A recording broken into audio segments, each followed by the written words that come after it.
En titre de cette édition d'information, on parle de ce énième cas de litige de terrain entre nationaux et expatriés. Cette fois-ci, ce sont les populations d'Okolassi qui souffrent de martyrs. Les détails, ce sera avec Marielle Lecom et nous parlerons également en religion. Le Centre mondial Shekinah se prépare pour la grande nuit du carnage acte 9. Le premier responsable de ce centre a été face aux hommes des médias ce matin pour décliner les objectifs de cette grande nuit. Voici pour les titres, les détails dans quelques instants. Mesdames et messieurs, le plaisir est pour nous de vous informer et merci pour votre confiance sans cesse à renouveler. On n'en parlera jamais assez des litiges de terrain. Cette fois-ci, ce sont les populations d'Okolassi. Nous sommes là dans le département du Komo-Monda qui ont vu leurs hectares de plantations détruites sans de réelles mesures d'accompagnement. C'est ce que nous rapportent ici nos envoyés spéciaux Marielle Lecom et Bertrand Kumileka dans ce reportage. Route barrée, pancarte à la main, avec des messages exprimant la colère, ces habitants d'Okolassi, dans le département du Komo-Monda, réclament la libération des leurs emprisonnés pour avoir défendu leurs terres. L'amertume est à son comble chez ces hommes et femmes qui n'ont que ces plantations pour subvenir à leurs besoins. Nous avons, nous toutes là, les plantations là-bas, dans notre brousse, laissées par nos ancêtres. Je crois que vous, Gabonaises, vous ne pouvez pas partir d'ici et aller au Togo, rentrer dans la brousse du Togo, défricher comme M. Olympio a fait ici. Est-ce que nous pouvons faire ça? Non! Il a dévasté des hectares et des hectares, là où il y avait nos plantations. Et qu'est-ce qu'il fait pour rembourser? Je ne sais pas comment il appelle ça, ou payer, ou rembourser, ou quoi. 10 000 francs une plantation. À l'heure où le paquet de manioc coûte 3 000 francs. 10 000 francs, toute une plantation de bananes. 10 000 francs, toute une plantation de manioc. Quand même. N'ayant d'autres moyens pour se faire entendre, ces populations ont jugé utile de barricader l'accès menant à leur forêt, du moins jusqu'à ce que les autorités contactées se décident de sortir de leur mutisme. Il est intouchable. Il a de longs bras. On ne peut pas le toucher. Et je me dis, le préfet, le commandant de brigade et les 3 maires de la République de cette circonscription de Ntoum sont au courant de cette affaire. Ils sont au courant de cette affaire. Mais M. Olympio, comme il brave le sable de son argent, jouit de son autorité. Nous sommes là bien fâchés. Libérez nos enfants, les autorités compétentes du Gabon, libérez nos enfants.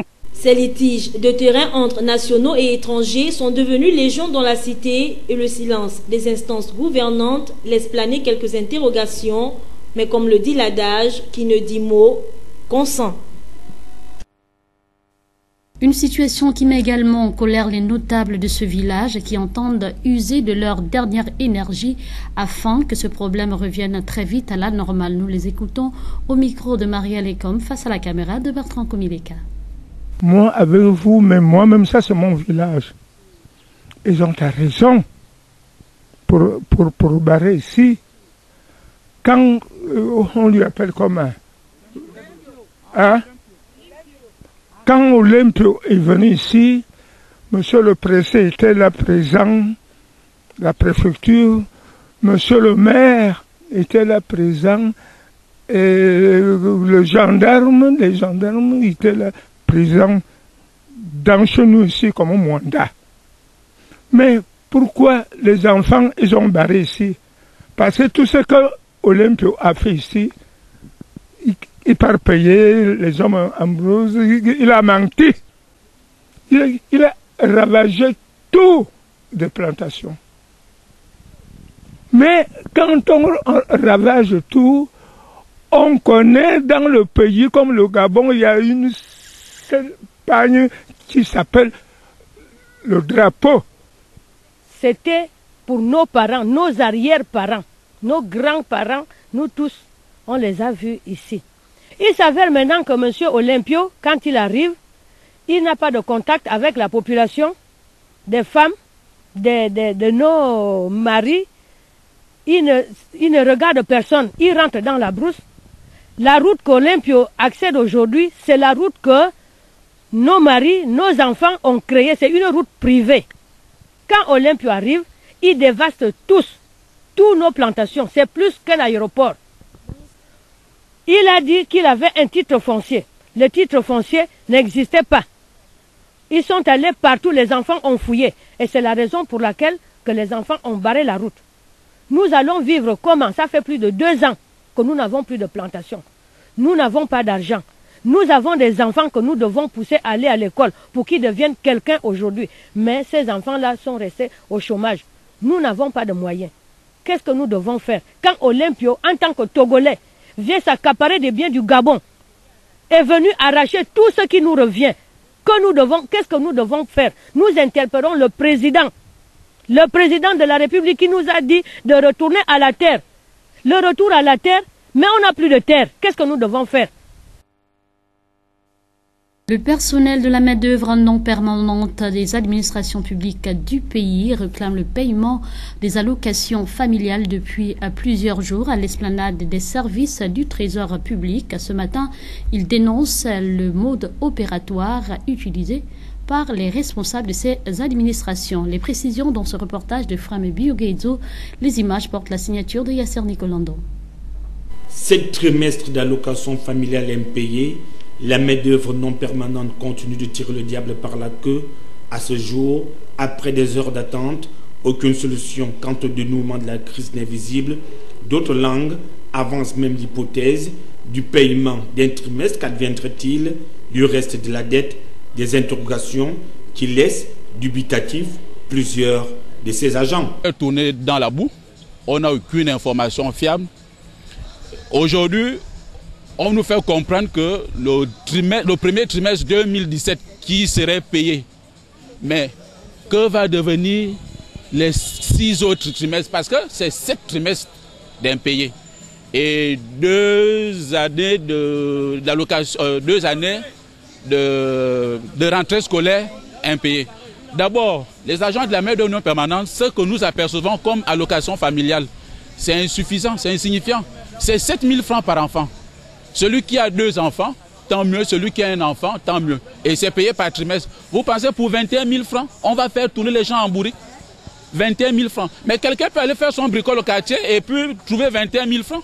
Déjà, mieux à ce jour, les agents de la main-d'œuvre non permanente, nos salaires ne nous suffisent pas. Un regard particulier devrait être de mise de la part des administrations à l'endroit de ces personnes qui œuvrent pour le développement du pays au quotidien, sans que l'on arrive à des querelles que l'on aurait pu éviter. D'ailleurs, nous ne sommes rien, d'accord, on accepte. Mais qui nous laisse là où nous sommes, on ne les a rien demandé. Cet argent-là, on avait déjà oublié ça. Bon, maintenant, ils se réveillent un bon matin, mais qui nous paye nos 7 trimestres d'allocation familiale, un point trait. Déjà, c'est même pas, il y a certains d'entre nous qui ont un enfant, 2, 3. Vous pensez que si celui qui a un enfant, 7 trimestres, ça lui fait 187 000 francs plus les 2 ans de rentrée scolaire. Pour les 187 000 francs, on va faire balader les gens. Mais il ne faudrait pas qu'ils embêtent les gens. Soit ils payent ou ils ne payent pas. Et nous décidons qu'on ne peut pas prendre un trimestre, aucun trimestre qu'on ne pourrait jamais prendre. On prend tous les 7 trimestres et les 2 ans de rentrée scolaire, un point trait. La situation actuelle que connaissent ces responsables de famille mérite une grande attention. Restons toujours dans ce volet de revendication, cette fois-ci. L'intersyndicale des régies financières du Gabon et administration assimilée était en assemblée générale récemment à la Chambre de commerce de Libreville, une assemblée générale de mécontentement qui fait suite au non-paiement de fonds communs par le gouvernement depuis plusieurs mois. Au terme de cette rencontre, les membres ont décidé d'observer une grève de 72 heures, une grève d'avertissement. Les précisions avec Arnaud Mbabekong et Jean-Luc Bourreau. C'est une marée humaine à la grande salle de la Chambre de commerce de Libreville. Les régies financières du Gabon et administrations assimilées se sont retrouvées à l'occasion d'une grande assemblée générale de mécontentement suite au non-paiement par le gouvernement des avantages dont bénéficient les personnels des dites administrations, et ceci depuis plusieurs mois. En lieu et place du paiement des sommes dues, le gouvernement propose un nouveau système de paiement, mais celui-ci a été débattu au cours d'une réunion, lequel ne satisfait pas les représentants de l'intersyndicale qui ont bien voulu que cette proposition gouvernementale soit débattue à l'Assemblée générale. Nous avons d'un commun accord rejeté cette proposition simplement parce que si sur le fond cette proposition s'avère, justifiée, sur la forme, étant donné que nous sommes des partenaires du gouvernement, nous aurions souhaité être consultés avant qu'elle ne soit décidée, actée. Étant entendu que nous avons appris par diverses sources qu'il y avait un nouveau système, eh bien, nous sommes allés vers les autorités afin qu'ils nous confirment cette décision. Ce qui a été fait ce matin, nous avons été invités à faire nos propositions par rapport à cette proposition de gouvernement. Et puisque pour faire ces propositions, il nous fallait interroger la base, parce que nous sommes des porte-parole, nous portons la parole de ceux qui ne peuvent pas aller discuter là-bas. C'est la raison pour laquelle nous sommes venus ici en Assemblée générale. Et l'Assemblée générale vient de se prononcer. L'Assemblée générale a été claire, elle a été nette, elle a été précise. L'Assemblée générale nous exige que le gouvernement puisse lui dire quid de ses arriérés de paiement. Nous demandons, l'Assemblée générale nous exhorte, bien entendu, d'aller aux négociations avec le gouvernement, mais avec une question préjudicielle. Cette question est simplement le paiement dans 72 heures de nos primes. Si dans 72 heures nous ne sommes pas payés, eh bien, l'Assemblée générale sera reconvoquée pour pouvoir se prononcer. À cela ne tienne, la décision qui a été prise, il y a une grève générale de 72 heures. Une grève dite d'avertissement pour amener les autorités sur la table des négociations. Les divergences affichées pendant cette Assemblée générale ont abouti au rejet pur et simple de la proposition gouvernementale parce que superflue. À l'unanimité, l'intersyndicale a décidé d'entrer en grève d'avertissement de 72 heures à compter de 2 mois en cours en rédigeant le piquet de grève. De la parole à l'acte, les résolutions de l'Assemblée générale des régies financières ont été suivies des faits comme annoncé. Ce matin, l'intersyndicale s'est amassée devant le portail de l'immeuble Bercy afin d'exiger de la tutelle le paiement de leurs dus. C'est en présence d'Arnaud Mbapekong et Bertrand Komileka.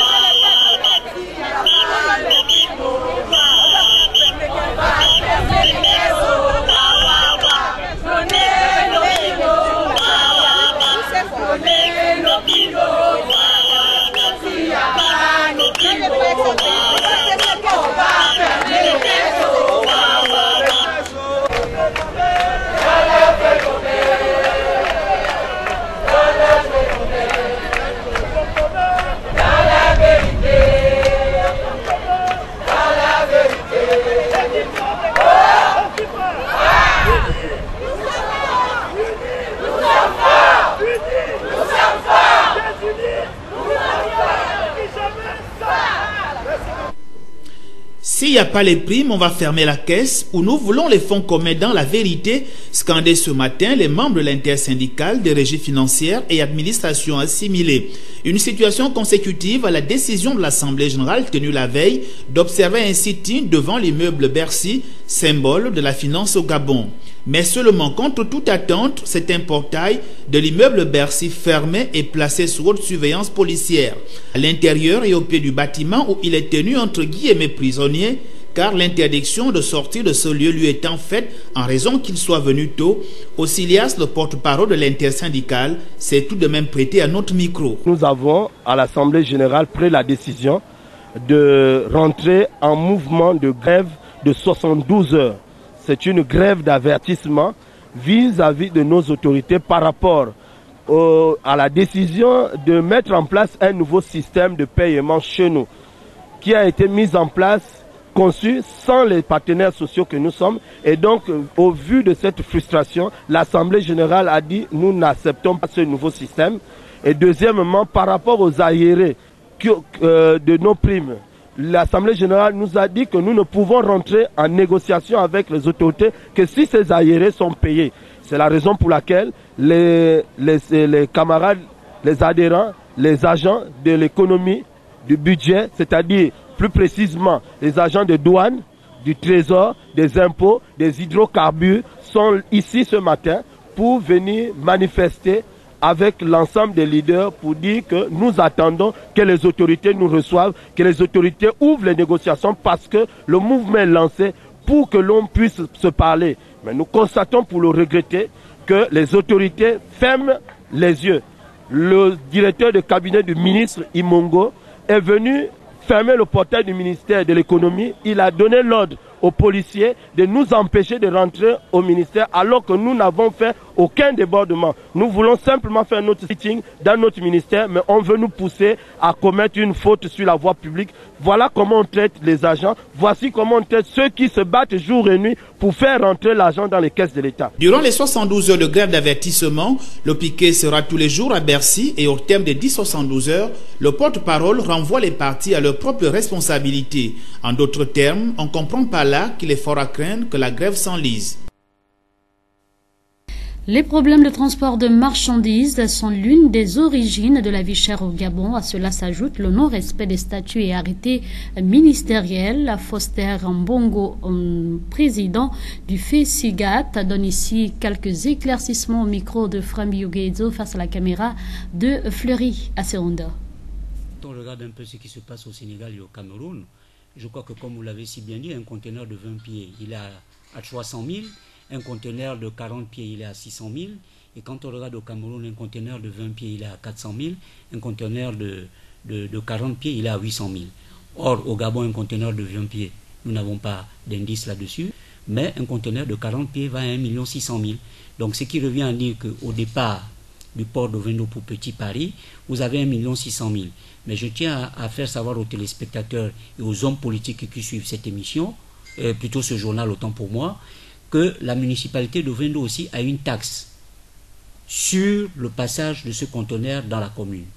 Et la commune de Libreville, effectivement, greffe. Donc, en fait, il y a deux taxes en dehors d'1 600 000. Maintenant, la question est de savoir, cet opérateur, au départ d'Ovendo pour Petit Paris, mais lorsqu'il part d'Ovendo pour l'extérieur ou l'Hexagone, nous n'avons pas le montant exact, ça peut aller peut-être dans les 535 000. Bon, ça, il y a au moins 3 ans ou 4 ans de cela. Mais aujourd'hui, il y a une majoration justement par rapport à la tarification. Donc vous conviendrez aujourd'hui que nous avons un problème de fond, ce qui revient à dire que l'économie de notre pays n'est pas stable. Et si l'économie n'est pas stable, c'est suite à une ordonnance numéro 31/72 du 17 avril 1972 instituant le Conseil supérieur des transports, parce que dans son article 25, il est impérieux que le ministère des Transports devrait contresigner avec le ministère de l'économie et du budget. Tout ce qui se trame à l'heure actuelle, le véritable problème est à ce niveau. Rien ne peut se faire sans le transport. Le ministre des Transports sortant a signé une convention avec ICS.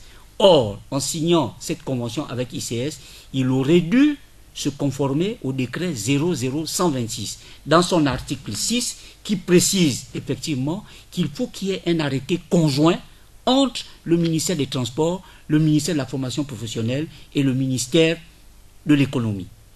Or, à ce jour, nous constatons qu'il y a de la publicité qui est faite justement par rapport à cette formation, mais je voudrais aujourd'hui, avec votre permission, rappeler aux téléspectateurs que tout ce qui se passe en ce moment, ce n'est pas Mme Loubi, qui est directeur général des transports terrestres, qui est à l'origine. Elle n'y est pour rien. Elle a été calomniée, elle a été vilipendée, ainsi que les techniciens de la DGTT. Je dis, le véritable problème, ce n'est pas Mme Loubi. Elle reçoit des instructions du secrétaire général. Et pourquoi elle reçoit des instructions du secrétaire général? C'est parce que, effectivement, le décret 0047 qui fixe la composition et l'attribution du ministère des Transports aujourd'hui est entaché. La loi 20 a été prise et 2 centres ont été créés. Centre de permis de conduire et centre de carte grise. Donc, on est en train d'alourdir la DGTT. Aujourd'hui, elle n'a pas autorité. Elle est soumise aux injonctions de monsieur le secrétaire général. D'où, en tant que syndicaliste, j'ai toujours déploré cette manière de voir les choses, parce qu'à ce jour, quand on regarde, la DGTT aujourd'hui ne fonctionne vraiment pas. Aujourd'hui, ça n'a l'air de rien. On a comme l'impression que nous parlons dans l'air, mais il faut dire les choses telles qu'elles sont. Un directeur de cabinet d'un ministre ne peut pas se permettre de dire à un opérateur économique, et de surcroît à un partenaire que je suis, en tant que syndicaliste, qu'il y a un problème de pot levain. Si aujourd'hui nous réagissons justement par rapport à cette manière de faire, parce que nous disons que ce n'est pas légal, les conducteurs de taxi, les suburbains, interurbains et même dans les provinces, c'est une formation qui n'a pas le droit de se faire. Parce que le ministère des Transports est dans l'illégalité. Le ministre des Transports sortant devait en principe voir avec ses collègues la formation professionnelle et l'économie. Et une fois que notre ministre des Transports à l'heure actuelle a pris fonction, devait au moins justement consulter les deux autres ministres. Mais elle a aussi paraphé certains documents. Donc ce qui revient à dire que pour moi il y a faux et usage de faux à ce niveau. Là je donne un avis. Mais il y a faux et usage de faux à travers les documents que notre ministre du Transport a paraphé, puisque déjà dans la légalité, l'arrêté conjoint n'a pas été respecté par le ministère de l'économie et le ministère de la formation professionnelle. Vous ne pouvez pas aujourd'hui de manière unilatérale vous mettre sur la voie publique, faire des prospectus, faire des annonces publicitaires, justement dans le cadre de la formation. Et aujourd'hui, la notion de responsabilité, je précise et je réitère sur vos plateaux, Madame Loubi Clémence, qui est directeur général des transports terrestres, n'a rien à voir. Monsieur Ntoutou Martin n'a rien à voir dans cette affaire-là. Le véritable problème du ministère des Transports, c'est monsieur le secrétaire général. Que monsieur le secrétaire général n'aurait jamais dû accepter cette initiative-là. Quand on est secrétaire général, on veille au grain, justement au niveau de l'administration. Mais ça n'a pas été le cas. Là, vous avez... Parlons à présent d'éducation dans cette édition d'information. Les résultats des examens ne cessent de décroître au fil des années. Pour cette première phase du baccalauréat, le taux de pourcentage traduit bien le déroulement de cette année académique émaillée de grèves à répétition. Allons-y connaître ces différents pourcentages dans cette analyse que nous propose Marielle Lecom.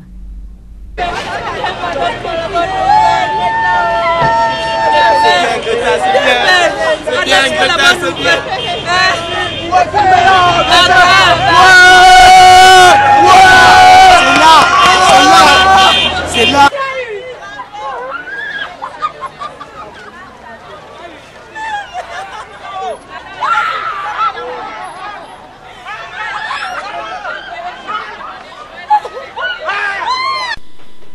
Bien que certains se réjouissent d'avoir obtenu leur baccalauréat, les résultats dans l'ensemble de ce premier tour, eux, restent médiocres, voire catastrophiques. Selon les résultats communiqués par la Direction générale des examens et concours, publiés juste quelques heures après la délibération, sur 21 575 candidats inscrits à cette session 2017, seuls 3 141 l'ont décroché au premier tour, soit un taux de réussite de 14,81%. Au nombre des admissibles, on compte 9 310 candidats, soit 43,91%, et 8 832 candidats ont été ajournés, soit 41,65%. Toujours, selon la Direction des examens et concours, les taux d'admission les plus forts ont été enregistrés dans les centres de l'Estuaire. Il s'agit du lycée Nelson Mandela avec 38,99%, suivi du lycée Sainte-Marie ayant enregistré 29,35% et enfin du CS Anjemba avec 26,89%. Mais c'est également dans cette province que l'on a relevé les plus faibles scores de réussite, un trio composé du lycée Paul Njenje Ngonju 6,78%, puis du lycée Mba 7,95% et du collège Notre-Dame de Kwaben avec 8,66%. Tandis qu'au niveau des admissibilités, le nombre de réussites a été établi à 9 310, soit 43,91%.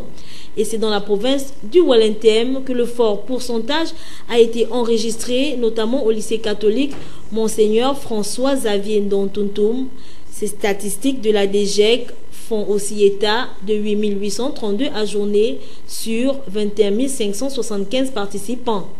Les résultats affligeants des examens au Gabon démontrent bien la situation de crise que connaît depuis près de 10 ans le système éducatif, des résultats dépassant largement les 40% de recalés pour l'enseignement général et avoisinant les 60% pour l'enseignement technique. Mais en attendant les résultats définitifs qui seront connus à l'issue des épreuves du second tour démarrées le 31 juillet dernier, les observateurs avertis, eux, s'accordent à dire que le baccalauréat au Gabon a perdu ses lettres de noblesse. Prévu se tenir aujourd'hui pour son second rendez-vous, le conseil de discipline des enseignants a été à nouveau reporté par le gouvernorat. C'était ce que nous ressort Ephraim Biogezo dans ce reportage. Ce que nous vivons aujourd'hui est une déception pour le gouvernement gabonais. Parce qu'un gouvernement responsable ne devait pas faire de telles manœuvres. D'abord, il se fourvoie même dans la procédure d'organisation de ce conseil. Le gouverneur de province, c'est vrai, c'est quelqu'un qui est habilité à convoquer le conseil de discipline, comme ceux qui m'ont précédé là vous l'ont dit. Mais des conseils de discipline qui concernent sa circonscription administrative. Je veux dire quoi? Je veux dire tout simplement que si ces agents-là étaient placés sous sa responsabilité, il avait compétence pour convoquer ces conseils. Mais en l'espèce, nous sommes à Libreville. Libreville, c'est la capitale. Et ici, vous trouvez des conseils de discipline à la présidence, à la primature, dans chaque département ministériel, dans les conseillers diplomatiques, les consulats et les ambassades. Donc, tous les agents qui relèvent de ces départements-là doivent être traduits en conseil de discipline par leurs responsables. Ici, quand on regarde la convocation de conseil de discipline, c'est le gouverneur, ça relève du gouverneur. Or, le gouverneur est incompétent en l'espèce. Il n'a pas le pouvoir de convoquer les 10 conseils. Ce qu'il devait faire, il devait tout simplement renvoyer le dossier au ministre de l'Éducation nationale pour lui dire, voilà, ça relève de votre compétence. Effectivement, ça fait plus d'un mois que nous sommes en vacances scolaires et que beaucoup de nos camarades sont soit à l'étranger, soit à l'intérieur du pays. Malheureusement, le ministère de l'Éducation nationale, parce qu'il faut bien dire que c'est le ministère de l'Éducation nationale qui voudrait bien que ce conseil se tienne, n'ont pas tenu compte de cette donne.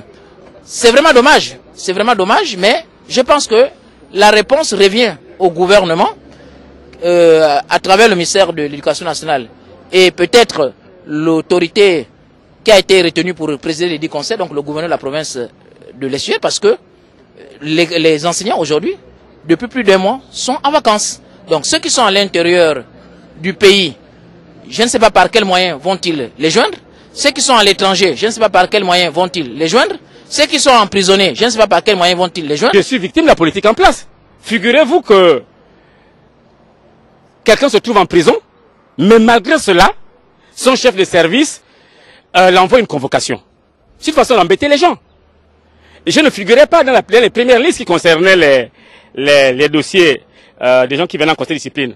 Mais je ne sais pas quel moustique a piqué le secrétaire général du ministère de l'Éducation nationale pour mettre mon nom en tête dans le passage du conseil de discipline.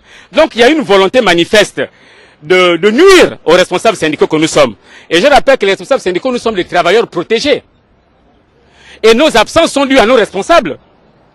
Est-ce qu'au ministère de l'Éducation nationale, lorsqu'il nous convoque pour négocier, pour discuter au ministère de l'Éducation nationale, est-ce qu'il nous donne les autorisations d'absence? Il n'y a aucune autorisation d'absence. Le cabinet du ministre peut inviter les syndicalistes par téléphone. Le ministre peut convoquer les syndicats par un communiqué dans l'Union. Donc, nos absences dans le poste de service sont dues aussi à cet amateurisme de notre partenaire qui est le ministère de l'Éducation nationale. Quant à Libama Marcel, je n'ai jamais refusé de travailler. Qui peut montrer mon emploi du temps? Qui peut désigner la salle de classe qu'on m'a montré et je n'ai pas donné cours? Donc il faut arrêter de dire tout et n'importe quoi. Nous sommes disposés à travailler et nous sommes nombreux. Si certains syndicalistes, certains militants ne sont pas utilisés à l'établissement, ça faut les chefs d'établissement. Les chefs d'établissement ont refusé de confier des classes à beaucoup de nos camarades. Donc nous ne pouvons pas nous auto-employer. C'est au ministère de l'Éducation nationale de nous donner du travail, de nous confier les responsabilités. Donc d'un côté, on ne nous confie pas les classes, on ne nous confie pas les responsabilités, et on demande d'être performant. Mais nous disons qu'il ne faut pas demander à un extropié de faire le 100 mètres. Donc la balle... Nommé Pierre Retenondiaï à la 47e promotion de l'École nationale de commerce est désormais diplômé. Cela a donné lieu d'une manifestation d'envergure ayant vu la présence des responsables politico-administratifs de la province de Goué-Maritime. Les précisions avec nos confrères de Média Plus. Baptisé Pierre Retenondiaï, la 47e promotion de l'École nationale de commerce a reçu ses diplômes ce jour en présence de Florentin Moussavou, ministre de l'Éducation nationale et de l'Éducation civique, et plusieurs autres responsables politico-administratifs de la province. À l'ouverture, exécution de l'hymne national suivie de l'allocution du représentant des lauréats. Ces années passées à l'École nationale de commerce de Port-Gentil furent denses, non seulement en apprentissage, mais aussi en émotions fortes et en rencontres. Et dans cette ambiance de stress et de compétition, de travail et d'effort, au lieu de jouer la carte de chacun pour soi, nous sommes restés forts et solidaires.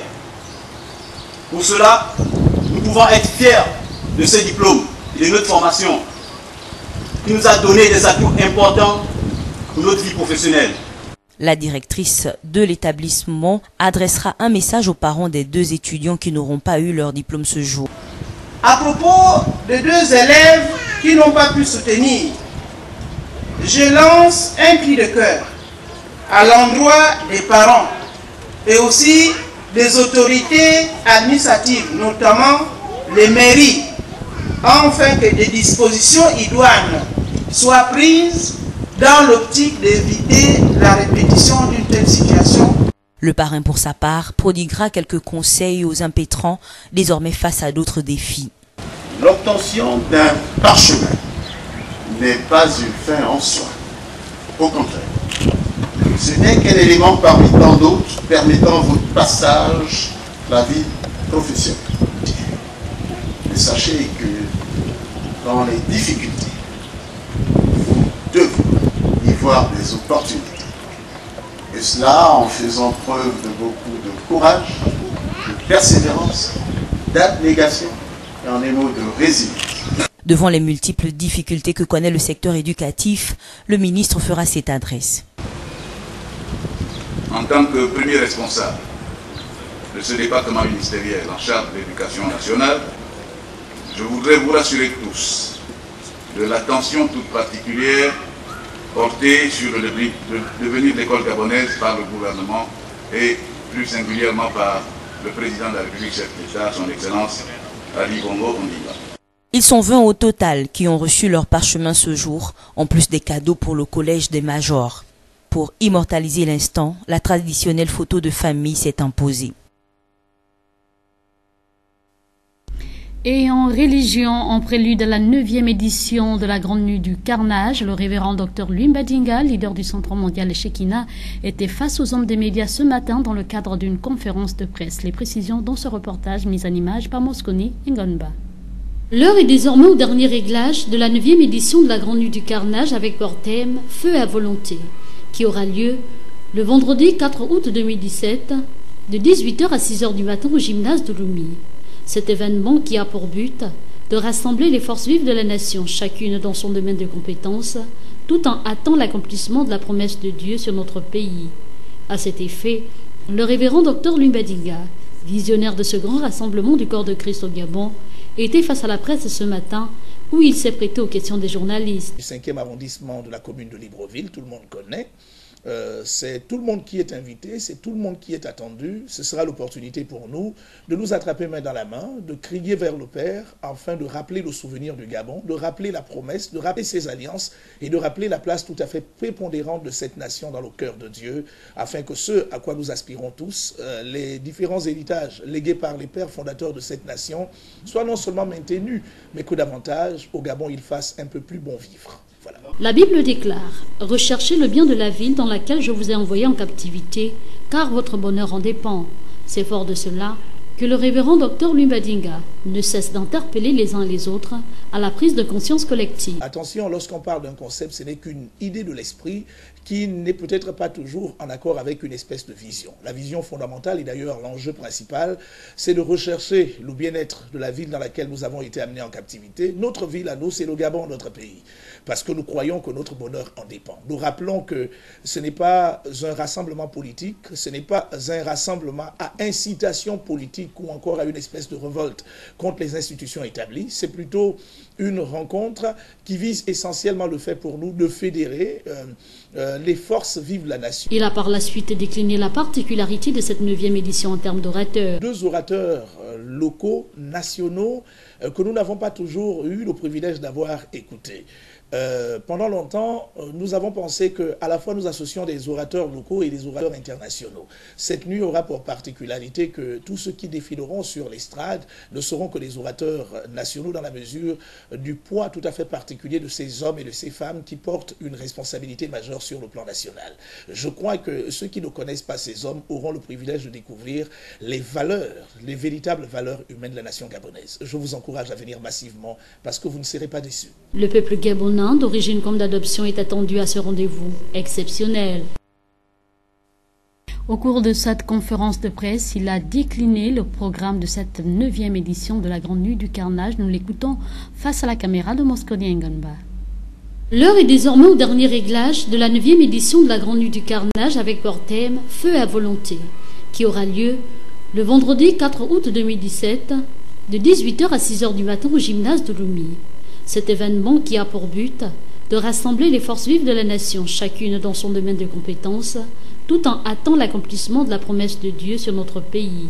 L'heure est désormais au dernier réglage de la 9e édition de la Grande Nuit du Carnage avec pour thème « Feu à volonté » qui aura lieu le vendredi 4 août 2017 de 18h à 6h du matin au gymnase. À cet effet, le révérend Dr Lumbadinga, visionnaire de ce grand rassemblement du corps de Christ au Gabon, était face à la presse ce matin où il s'est prêté aux questions des journalistes. Du 5e arrondissement de la commune de Libreville, tout le monde connaît. C'est tout le monde qui est invité, c'est tout le monde qui est attendu. Ce sera l'opportunité pour nous de nous attraper main dans la main, de crier vers le Père afin de rappeler le souvenir du Gabon. Nous parlons à présent de politique. Le président de l'Union du peuple gabonais, Jean de Dieu Moukani Iwangu, au cours de la conférence de presse qu'il a animée ce matin, propose la voie de la médiation sous les auspices des nations comme solution. C'était en présence d'Arnaud Mbabekong et Bertrand Koumilika.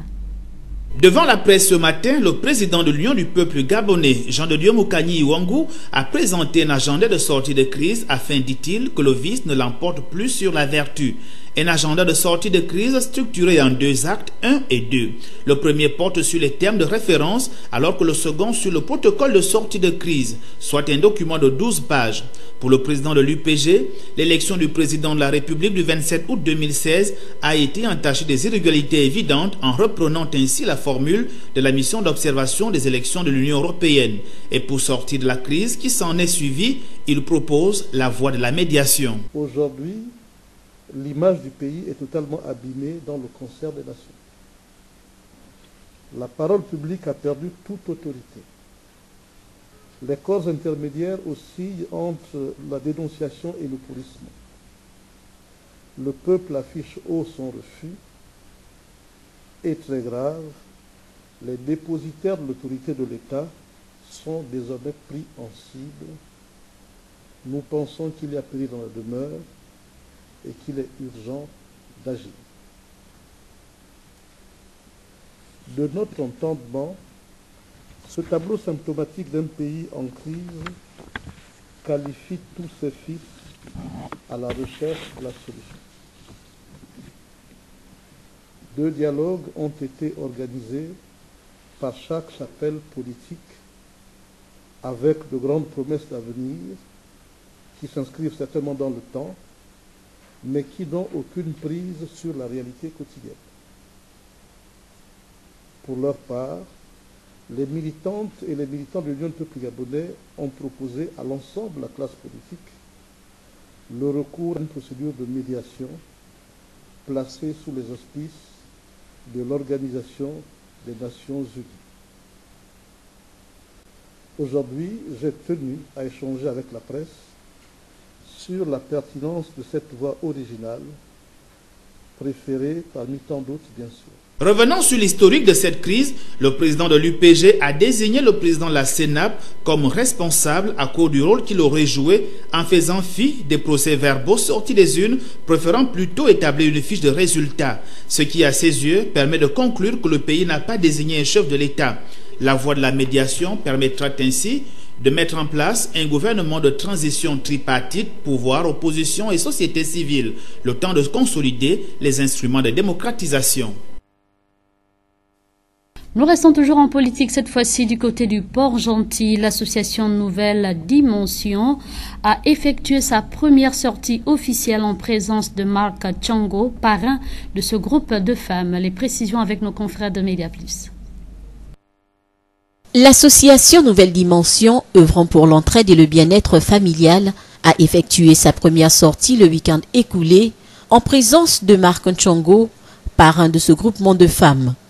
Guidée par un élan de philanthropie, c'est ainsi résumé que la fondatrice a traduit ses motivations. Consécutif à une histoire vécue. Un matin, en sortant de chez moi pour l'école, j'ai rencontré une maman qui n'avait pas mangé et nourri ses enfants depuis la veille. Cette maman me demanda de l'aide. J'avais les larmes aux yeux. Cette association a été créée avec différentes personnes qui ont la volonté de pouvoir aider les autres en réalisant leurs projets. La présidente, quant à elle, s'est chargée de présenter la fiche technique et la composition du bureau exécutif. Le but principal de l'association Nouvelle Dimension est l'aide de ses membres. En équipement mobilier, matériaux de construction, en difficulté et dans la peine. Le bureau exécutif de l'AND est composé des membres suivants. Une fondatrice, une présidente, une vice-présidente, une secrétaire générale. Le bureau se réunit au moins 2 fois dans le mois sur convocation de la présidente. Essentiel pour la solidarisation de la cellule familiale, les valeurs philanthropiques prônées par cette association n'a pas laissé indifférent le parrain. L'association aujourd'hui, dont je suis le parrain, défend les mêmes valeurs qu'elle, c'est-à-dire l'unité, c'est-à-dire la solidarité, c'est-à-dire l'entraide.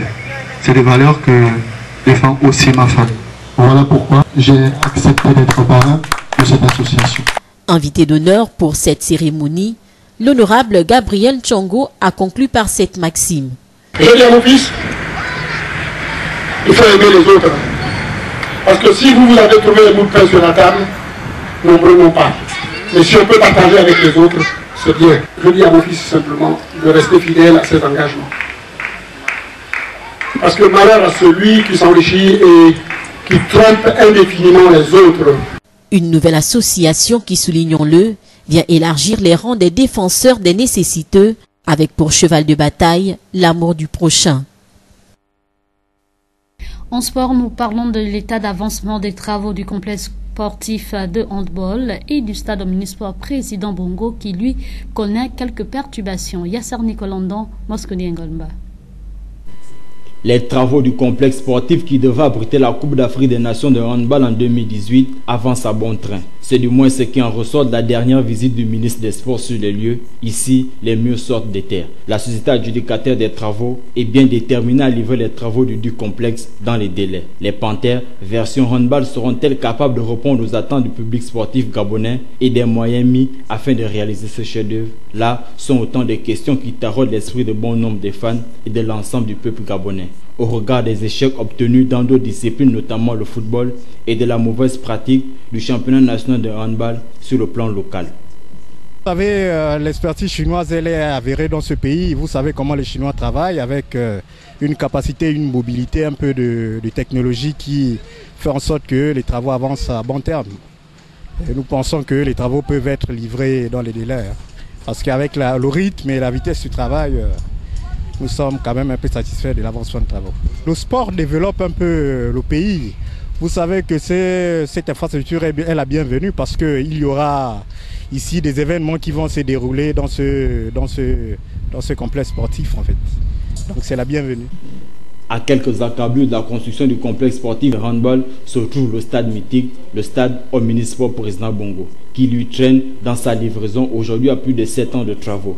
Plusieurs raisons ont été évoquées à ce sujet, notamment les fissures remarquées sur les 4 pylônes de la tribune Est. La société adjudicataire demandera encore des sous à l'État gabonais afin d'y remédier à ce problème qui lui s'oppose à cette demande, une situation que le 12e homme et les fans du football ont du mal à digérer. Je trouve que le stade est là presque fini, mais il manque le parking pour permettre à ce que la FIFA vienne bien, pour permettre à ce que les compétitions africaines on vienne jouer enfin, pour que certaines voitures se garent dans les parkings.